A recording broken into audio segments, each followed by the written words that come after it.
about a quarter to 7 in the morning here in Kharkov. I got up at like around a little before 5 a.m. and just started reading my news feed. I can't sleep more than 5 hours, 4 hours here in Kharkov. Sometimes during the afternoon, I'll take a nap for an hour or so. And sorry if I sound a little bit low, because there are people sleeping here. I was reading my feed, and I had no intention of doing an early morning stream.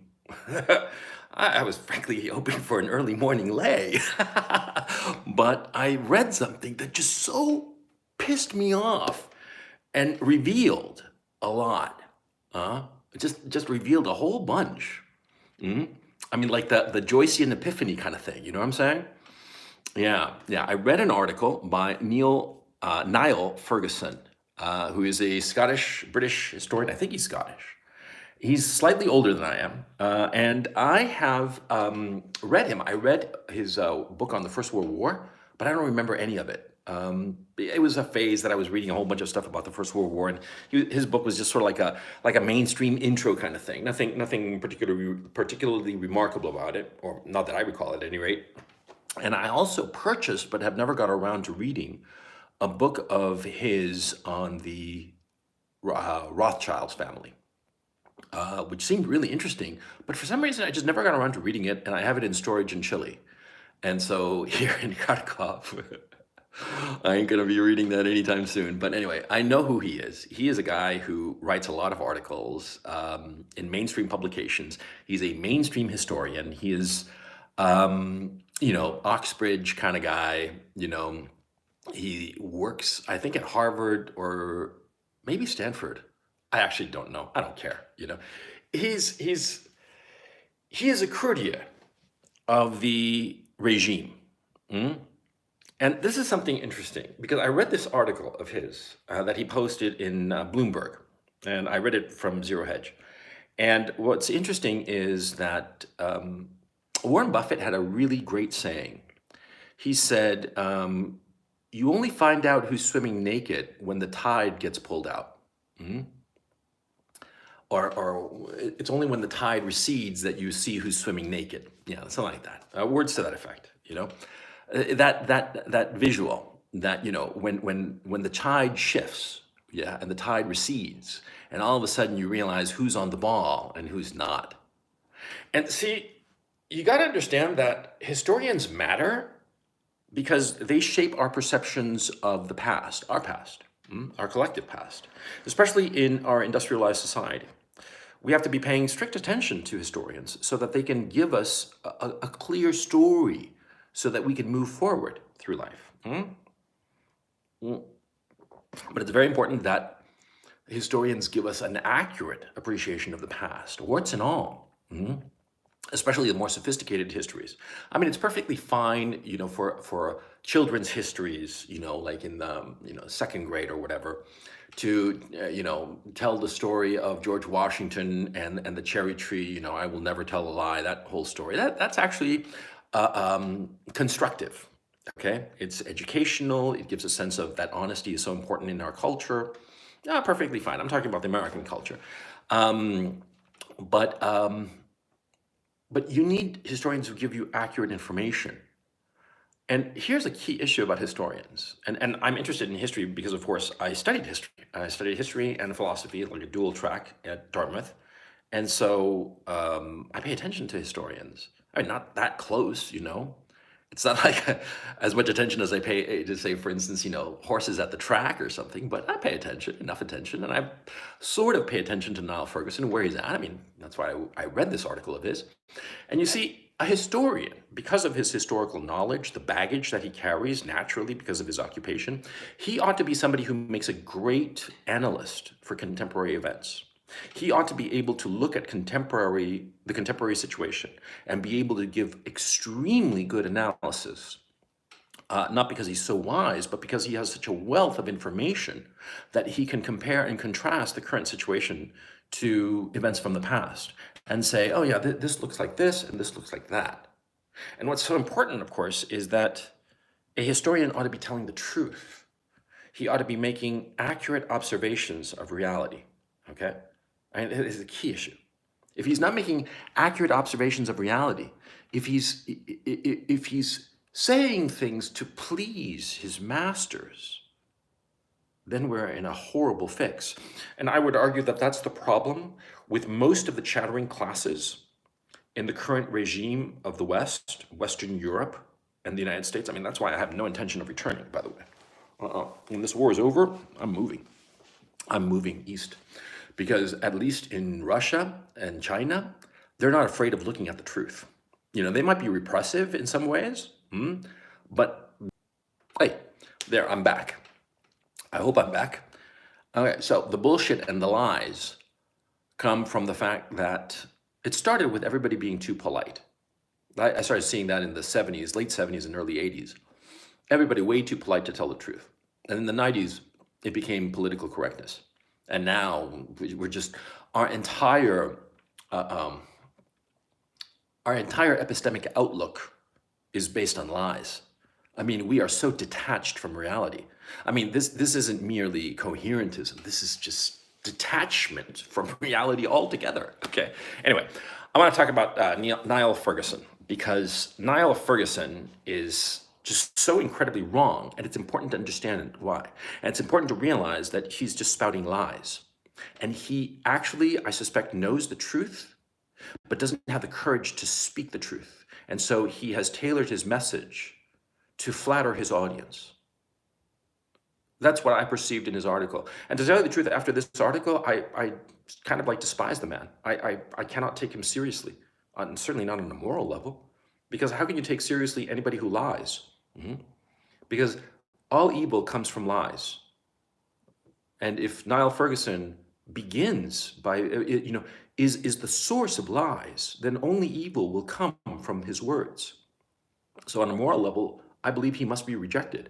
And I'm going to go through this article because he lays out 7 points about the current conflict in Ukraine, which for obvious reasons I know intimately.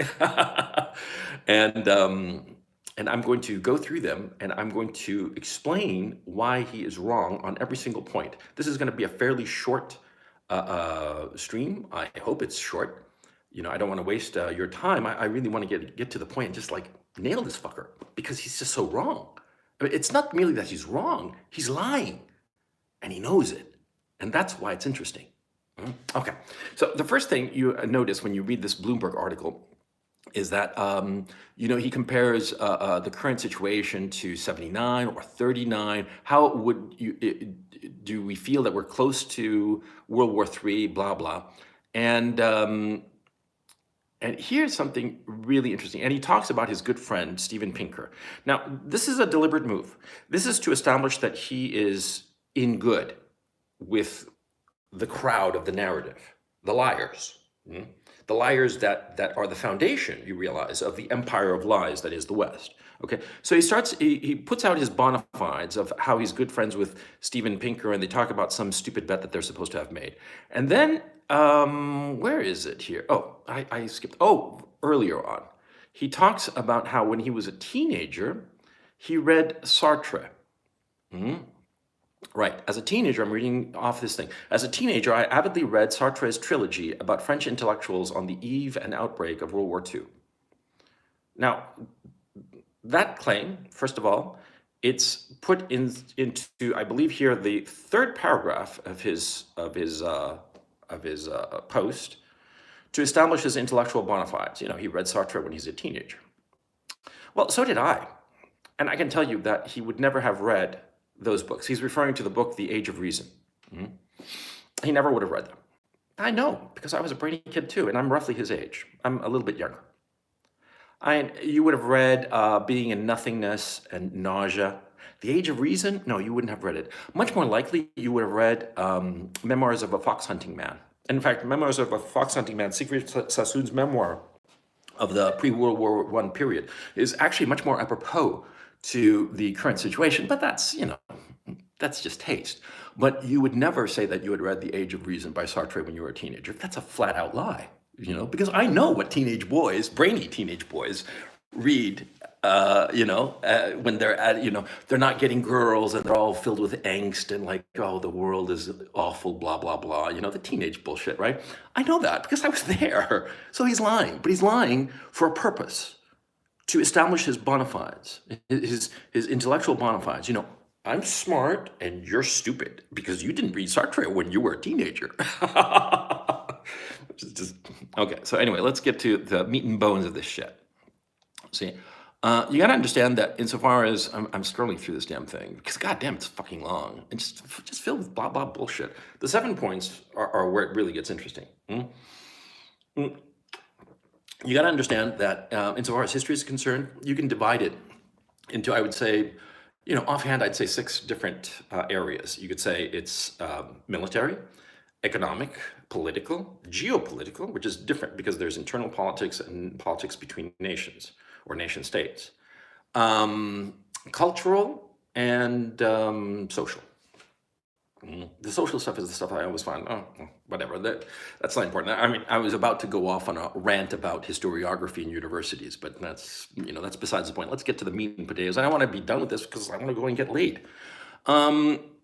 Number 1, the first point that Niall Ferguson makes: do the Russians manage to take Kiev and Ukrainian President Vladimir Zelensky in a matter of 2, 3, or 4 weeks, or never? And he answers, it looks like never. Okay, basically, let me repeat the question so that you understand. Let me give a little bit of context and then read the question, okay? This brings us back to the Russian invasion of Ukraine. On March 22nd, I proposed that the outcome of that war depended on the answer to 7 questions. Let us now update the answers to those questions. Fair enough. Number 1, do the Russians manage to take Kiev and Ukrainian President Zelensky in a matter of 2, 3, or 4 weeks, or never? And he says, the answer looks like never. And I'll read a little bit of his answer. Although it is possible that the Kremlin has only temporarily withdrawn some of its forces from around Kiev, there is now little doubt that there has been a change of plan. In a briefing on March 25th, Russian generals claimed that it had never been their intention to capture Kiev or Kharkov, and that attacks there had been intended only to distract and degrade Ukrainian forces and pin down. Well, that's the word he wants to know. It's an actual military term, to pin down forces. The real Russian objective was and is to gain full control of the Donbass region in the east of the country. That sounds like a rationalization of the very heavy losses the Russians have suffered since launching their invasion. Okay, so right there, you realize that Niall Ferguson doesn't know anything about military history or basic military strategy. He doesn't. And right there in that answer, and let me explain why. You see, Kiev is an enormous city. I mean, it's just spread out physically. The Russians went in there into the Kiev attack with roughly, it's believed, about 40 to 50,000 troops and the attendant equipment. It is impossible to capture a city that size with 50,000 troops. It's just not physically possible. It's too big, okay? So right there, from the number of forces, and any competent historian ought to know, that it was never the Russians' intention to capture Kiev. It's simply not possible.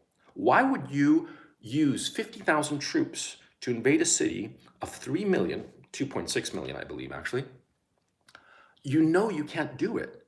But if your intention is to launch 50,000 men to make sure that the Ukraine army there of 100,000 men is forced to defend Kiev and stays away from your primary strategic objective, that makes a hell of a lot of sense now, doesn't it? So in that first question, you realize Niall Ferguson doesn't know anything about basic military strategy. I mean, I never went into the army, I don't know crap about, military tactics. I mean, I'm not a specialist in this shit. And it was pretty obvious from the very beginning. I was in Kiev when it started out, right? And I said on the very first day, they have no intention of taking Kiev. And I didn't even know how many troops they had. I didn't even know how big the city was, okay? I actually didn't. I know Kiev was big, and I'd been going there for so many years, but I never, looked it up on Wikipedia and shit, But I knew that the Russians had no intention. And the reason why, of course, was because I was strolling up and down Khreshchatyk Avenue on the middle of Kiev.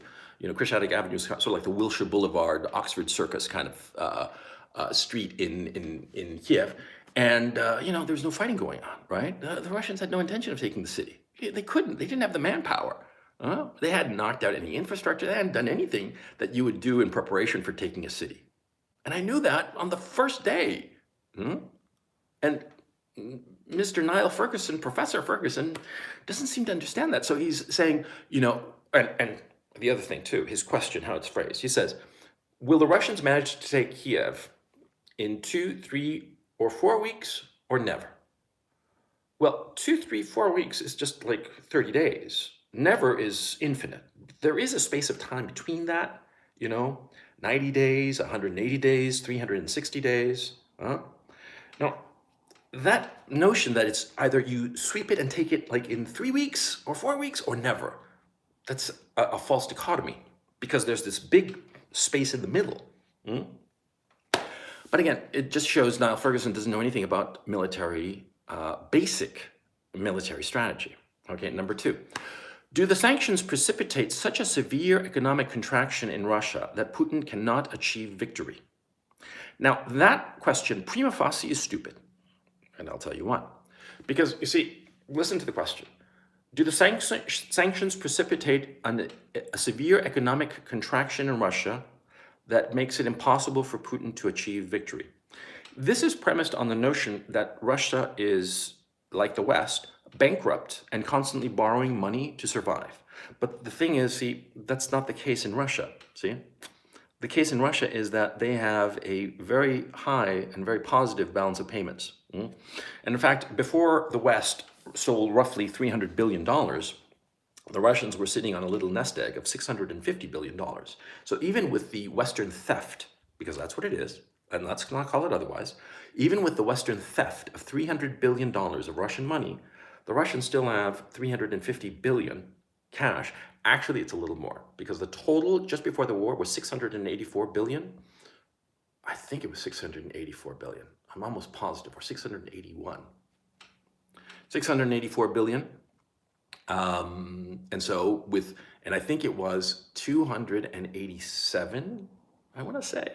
So roughly 400 billion they have in the kitty right now, cash on hand to pay for their army. So it doesn't mean shit.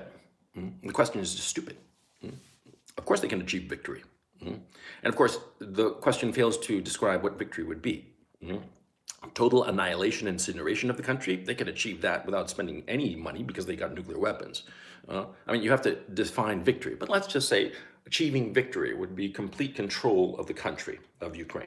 Yeah, they definitely have the money because, like I said, Niall Ferguson is premising his question as if he was a Western nation that's bankrupt, but Russia is not bankrupt. And that's interesting. That is a total blind spot on the part of the guy. So that shows a complete lack of understanding of economic history. He doesn't understand the dynamics of economics very clearly. And so now I'm thinking, whenever he talks about economics and economic history, is he basically talking out of his ass? Because here's the issue. See, a historian, you trust him to dig up the information and present you the information. But it seems to me that Niall Ferguson does not present the information, so you get a completely false sense of reality, you see? And the way he does this is by structuring his questions in a way that hides the information that he doesn't want his reader to know. You see? Clever move. Question number 3. Does the combination of military and economic crisis precipitate a palace coup against Putin? This is his answer. As I argued 2 weeks ago, the Biden administration is betting on regime change in Moscow. Oh, wait. No, this has been explicit. This has now become explicit. So he was basically right. And look, it wasn't a complicated guess. Everybody knows that the West has wanted regime change ever since, one could argue 2007, the 2007 speech in Munich, but certainly after 2014. So everybody knows that they want regime change. Wait. He doesn't give an answer.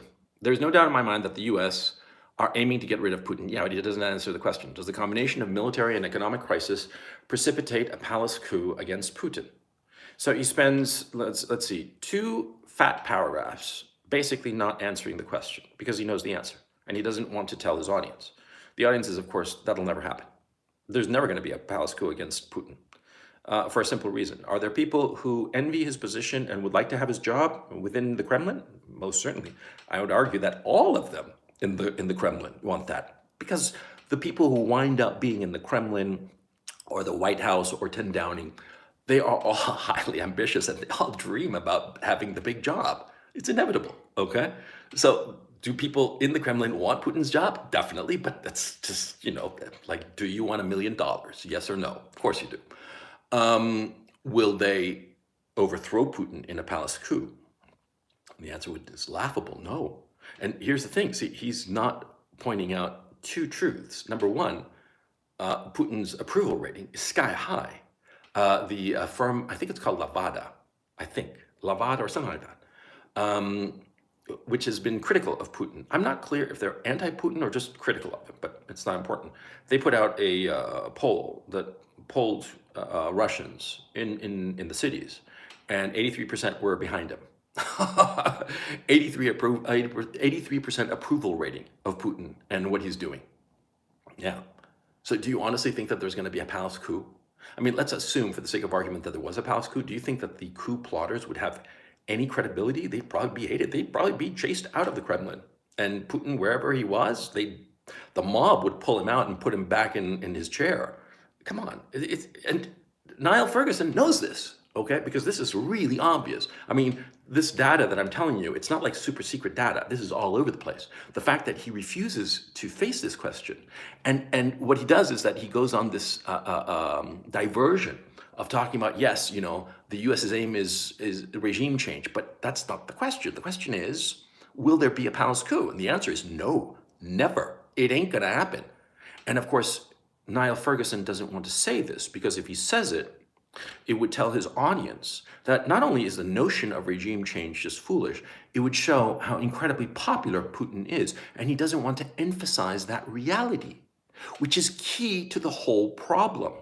Because if you have a population that is very much behind its leader when the leader goes to war, you, as the other nation that might go into a war with this country, I mean, let's call it what it is. If Russia has Putin has a lot of support from the Russian people, hard support, and that would, of course, translate to the people within the Kremlin who would support his policies and move forward with them. You as the West, you as NATO, you as the United States, do you want to get involved with such a war? Of course not, because they are hardcore behind their guy. And so they're going to beat the shit out of you if you go to war with such a country that is so firmly behind this course of action on a popular level. Okay? They have the political support. The West does not have a political support to go to war. That's the real question that's being asked in here in question number 3.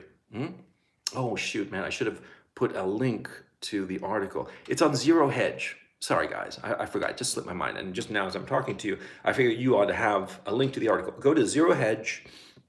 I think they pinned it, okay?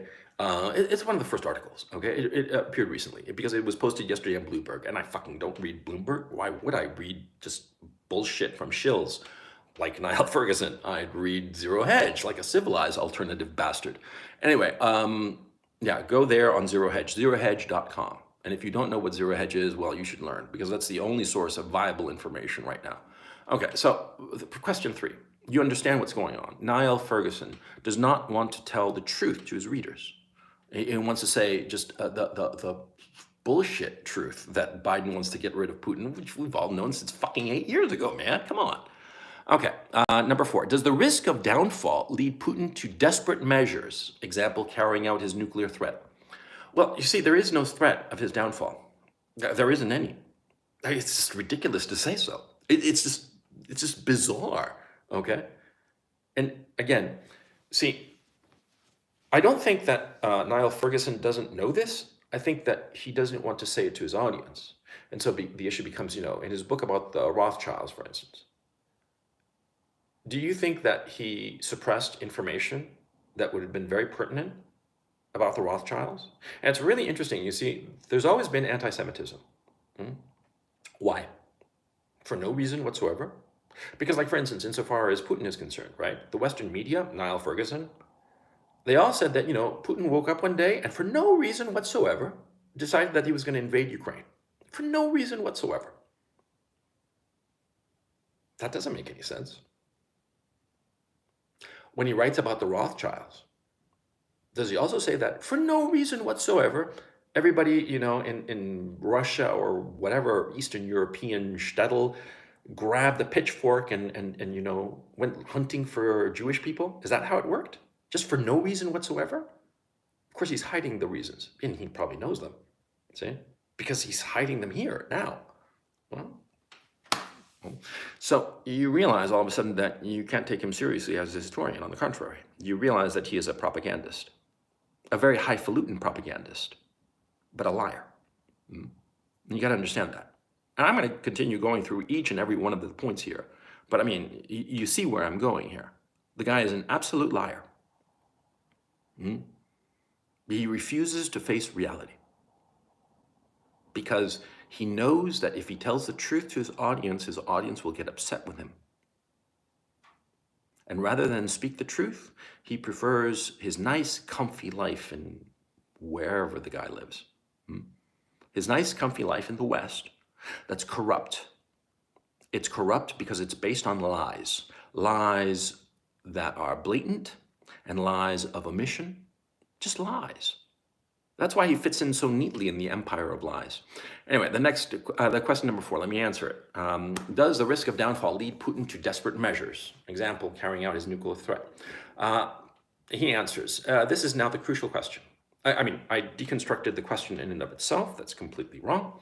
And now I'm going to read his answer and I'm going to discuss his answer. This is now the crucial question. Biden and his advisors seem remarkably confident that the combination of attrition in Ukraine and sanctions on Russia will bring about a political crisis in Moscow comparable to the one that dissolved the Soviet Union. But Putin is not like the Middle Eastern despots. He already possesses weapons of mass destruction. Those who prematurely proclaim Ukrainian victory seem to forget that the worse things go for Russia in conventional warfare, the higher the probability rises that Putin uses chemical weapons and a small nuclear weapon. Now, see, right there, you have a problem. Again, this shows conclusively that Niall Ferguson does not understand military tactics or strategy at all. So anything he says about the military, by definition, is suspect and should be discarded. And I'll explain why. He says here, those who prematurely proclaim Ukrainian victory seem to forget that the worse things go for Russia in conventional warfare, the higher the probability rises that Putin uses weapons of mass destruction. Well, that's a lie. It's premised on a lie, the statement, because he says the worst things go for Russia in conventional warfare. Russia is winning, decisively winning. I mean, it's a blowout. And Scott Ritter, who's talked about this quite a bit, agrees with what I said at the very beginning of this war, that this war will prove to be one of the most brilliant wars in military history. And it is. It's unbelievably brilliant. And let me explain why. Because the Russians have completely annihilated the Ukraine's command and control capabilities, their communications abilities. They have completely annihilated their armor. They don't have any armor left. And the Americans are talking about like resurrecting like 50 T-72 tanks to bring them to Ukraine to have them fight. They lost 2,000 tanks here. 50 old tanks. It's just, spitting into the wind, for crying out loud. It's not even a drop in the bucket, okay? It's nothing. The Russians have, if not air superiority, air dominance.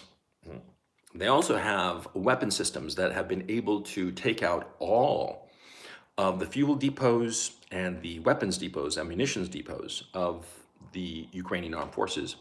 They've also, over the last few days, just ratcheted up the heat and wiped out all the refineries, well, the 2 refineries, the one just outside of Odessa and the one near Kremenchuk. And so at this time, the Ukrainian armed forces do not have gasoline. And insofar as mobile warfare is concerned, which is what we are experiencing, this is mobile warfare. This is the kind of warfare that General Patton in the Second World War was a master of, okay? Because it's not about conquering territory, because Niall Ferguson to show his incompetence insofar as military matters are concerned, he thinks that this is a war of conquest. And it is long term, and I'll get to that in just a moment. But see, in the short term, right now, while we're fighting here, this is maneuver warfare. And the point is to not capture territory, but pin down forces and break them apart so that you can gobble up the smaller pieces more easily. The Russians came in with an army of 190,000 soldiers. The Ukrainians had an army just shy of 260,000 combat soldiers, with over 120,000 positioned in the east. That force of 120,000 has been severely degraded, and it's about to be encircled. And the Russians, what did they do? They were able to pin down the other elements of the Ukrainian armed forces with maneuver warfare, the kind of warfare that George Patton was a master of, that Erwin Rommel was a master of. I mean, this is basic World War II stuff, okay? Stuff that you would pick up on Time Life books, right? Niall Ferguson doesn't understand this. He thinks that war is all about conquering territory and blasting it to the Stone Age if it doesn't submit, you know? He doesn't understand. He doesn't know shit about military. And so he premises on the thing that things are going badly for the Russians insofar as the conventional warfare. Now, let's assume for the sake of argument that he knows everything that I'm telling you. And remember, I'm not a specialist in this shit, and I know this shit. I have completely different specialties, and I know this shit. And Niall Ferguson is supposed to be a historian, and you would figure that he would know this basic shit, right? He doesn't know it, or he's pretending he doesn't know it. So let's assume that if he doesn't know it, he's a fool and an incompetent and should, his license to be a practicing historian should be removed, right? And he's British, so he probably does have such a license, so it should be revoked. If he actually thinks what he's writing. If he's lying, then he's just a propagandist. He's trying to convince his audience that the Ukrainians are winning, or if not winning, that the Russians are losing. They're not losing. They're winning decisively in a brilliant war. I mean, I'm sorry, and I'm not saying this to denigrate anybody or to suck anybody's cock. I'm speaking the truth. This is the reality, okay? Like it or not.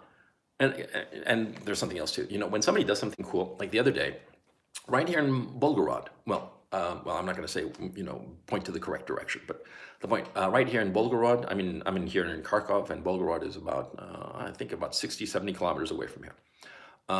The Ukrainians staged, a couple of helicopters went in there and blew up like a gas depot. It wasn't important because it was a civilian gas depot, so it didn't affect the Russian military at all. And even if it had been a military depot, it was, in the scheme of things, inconsequential. A mosquito bite, no biggie.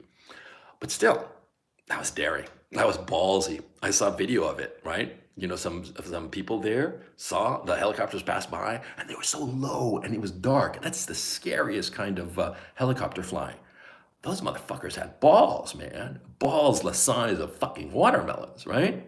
And see, you can look at somebody, friend or foe, and say, oh man, that's cool, okay? It doesn't mean that you agree with them. You're just saying, that's cool, okay? The Ukrainians who flew those helicopters, I'd buy them a drink, definitely. The guy who came up with the plan for the Russians, I'd buy him a drink. The commander, because he knows what he's doing, and he's winning, okay? But Niall Ferguson, like I said, if he doesn't understand the military tactics, then he's a lousy historian who should cash in his historian's license. And if he does understand it and he's lying, he's pandering to his audience. And that makes him dishonest and nobody to be read. Either way, you can't take him seriously. And the question, hang on. Sorry, I should have highlighted this stuff. More importantly, if you believe the use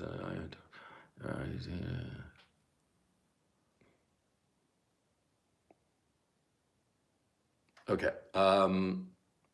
Again, here's a paragraph I'm going to read in toto, but it shows again, he doesn't know what he's talking about.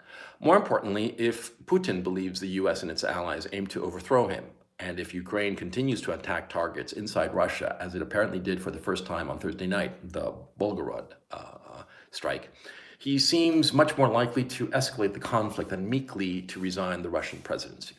Well, that's true. I mean, if he gets more pressure, of course, Putin and any rational leader would just ratchet up his own heat, fight fire with fire. But see, Ferguson as a historian, you should know this, that the Thursday attack was trivial. I mean, it's just really trivial. It was a one-off. I mean, if it were happening, 3 times per day, now we're talking. Now it's something to be taken seriously. But a one-off, brave as though the pilots indisputably were, it means nothing in the overall scheme of the war. Absolutely nothing, okay? And he should know that, but he acts like either he doesn't know, which makes him incompetent, or he's lying to his audience to please them and pander to them, which makes him somebody not to be taken seriously. Either way, he's a liar or a fool. You decide. Let me go to the fifth question. Question number 5. Do the Chinese keep Putin afloat, but on condition that he agrees to a compromise peace that they offer to broker? That is a complete failure of geopolitical analysis, a complete failure to understand the relationship between China and Russia. I mean, an absolute and horrific failure to understand the geopolitical reality. Because it seems to imply that there is daylight between China and Russia. There's none whatsoever, okay?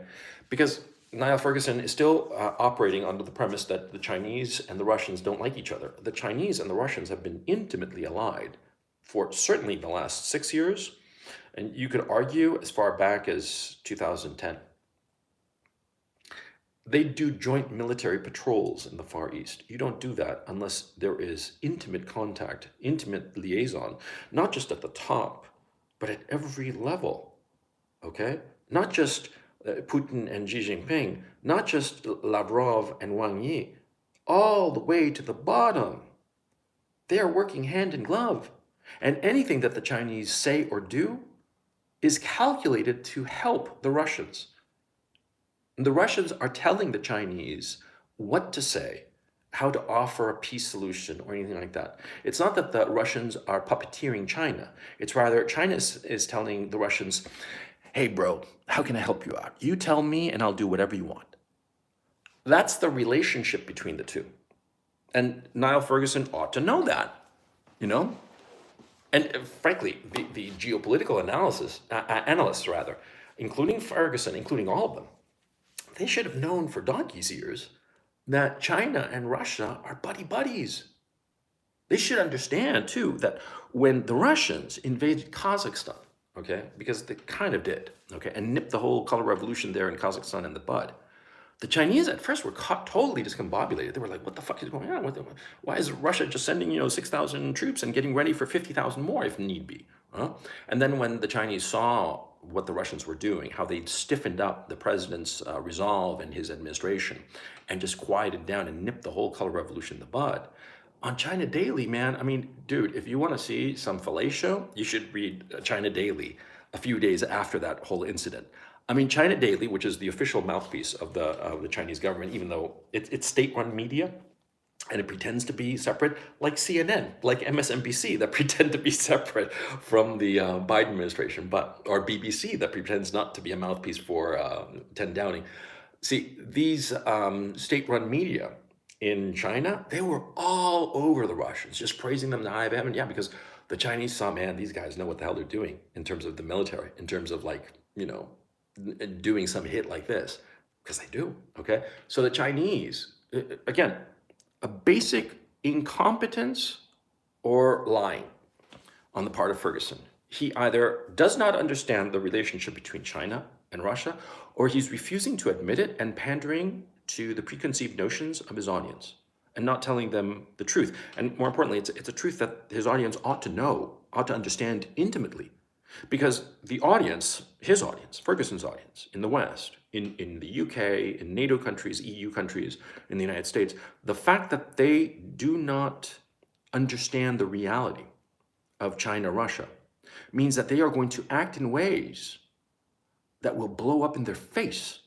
They don't seem to understand this. And that, it seems to me, is the fault of these courtiers like Ferguson, who suck up to their masters at court, but don't tell them the truth when they need to know the truth. Or maybe they do know the truth and they're just lying to the people so that they can carry out some nefarious action and claim that they were morally justified. Maybe that's it. That's my suspicion, quite frankly, that Ferguson and his ilk, They know the truth. And they spout lies deliberately to propagandize the people so that later the Western regimes, because I'm not going to call them democracy anymore. From here on out, I never will call them democracies because they're not. They're regimes. Now that the Western regimes will carry out some nefarious actions in Eastern Europe based on lies.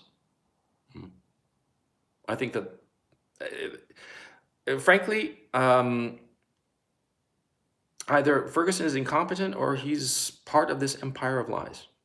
And that's basically the thesis of this whole stream. You don't have to watch the rest of it. I'm just going to keep on repeating and pounding away at the same point because this guy, man, he's such a piece of shit. I mean, really, it was really remarkable that one article just like made me wake up and say, Jesus Christ, this guy is a piece of shit. An incompetent or a blatant lying propagandist. One or the other. There's no other possibility here. Let's go on to the next one. Does our attention deficit disorder kick in before any of this? Okay, I'll read the question and he has a brief answer to it, so let's go. He says, does our attention deficit disorder kick in before any of this does, any of these previous issues? It is tempting to say that it kicked in after the usual 4-week news cycle, the moment Will Smith slapped Chris Rock at the Oscars last weekend. I would venture to pretty much agree. A more nuanced answer is that in the coming months, the support of Western publics for the Ukrainian cause will be tested by persistently rising food and fuel prices, combined with a misperception that Ukraine is winning the war as opposed to just not losing it. Okay. Yeah, this actually, the Bucha so-called massacre, which is not a massacre, it's absolutely a lie. And one of the members of the Ukrainian parliament, Ilya, what's his face? I forget and I can't access it, but I posted on my Telegram channel, so go subscribe to my Telegram channel. Ilya, what's his face, said that it was a joint SBU. SBU is the Ukrainian secret police, the guys who want me. It's a joint SBU and MI6 operation. And that would actually make a whole lot of sense. He said that, and then later it came out that the British were the one who vetoed Russia's motion on Monday to have, in the United Nations Security Council, to have an open international investigation into the Bucha incident. And it was Britain who opposed that joint open international investigation, which would make sense if the British were part of the group that did it. And the British, of course, have a long-standing hatred of Russia. I mean, an irrational hatred that is just bizarre. The Brits hate everybody who's better than them, basically, because they're a jealous, petty, small people, filled with resentment and hatred in their hearts. They hated the Germans. That's why Winston Churchill pointlessly went to war with them. And they hate the Russians. I think they fundamentally hate goodness. Yeah. That's what I think. I think that the British fundamentally hate goodness because I think at heart, especially the elites in Britain, they're fundamentally filled with evil. I mean, come on, they're all like buggering each other senseless at Eton and stuff, you know? That kind of sodomy, relentless sodomy from the age of 13 on, it's bound to pervert people and make them just disgusting, morally reprehensible, like this Ferguson fellow. So anyway, yeah. Now, and what is the seventh question? What is the collateral damage? Okay, let me read his answer. The world has a serious and worsening inflation problem, with central banks seriously behind the curve. The longer this war continues, the more serious the threat of outright stagflation, high inflation with low or no or negative growth. This problem will be more severe in countries that rely heavily on Ukraine and Russia, not just for energy and grain, but also for fertilizer. That's all nominally true. Okay, but he fails to understand the collateral damage. The collateral damage is that the West is over. The Western dominance, the unipolar world is completely over. And he doesn't talk about that at all. I mean, and then he goes on to talk about statistically figuring out how long this war will last, which is just dumb, I mean, it's just flat out stupid. To say that statistically you can figure out how war will end, and statistically you can figure out if a leader will endure or not. doesn't make any goddamn sense, okay? Because every war, every leadership is different, okay? And so to rely on statistics to give you an answer to such historical questions, that's just lazy and incompetent and designed to make you, by putting, I mean, he actually has graphs. How long do wars last? And he has graphs, man. It's just stupid. And, it's just an attempt by Ferguson to shore up how scientific he is, how rational and educated, and just above you, quite frankly. He reads Sartre. Oh man, this guy, man. I mean, I gotta say, I mean, it's rare that I read a single article by somebody, and just a single article, and my opinion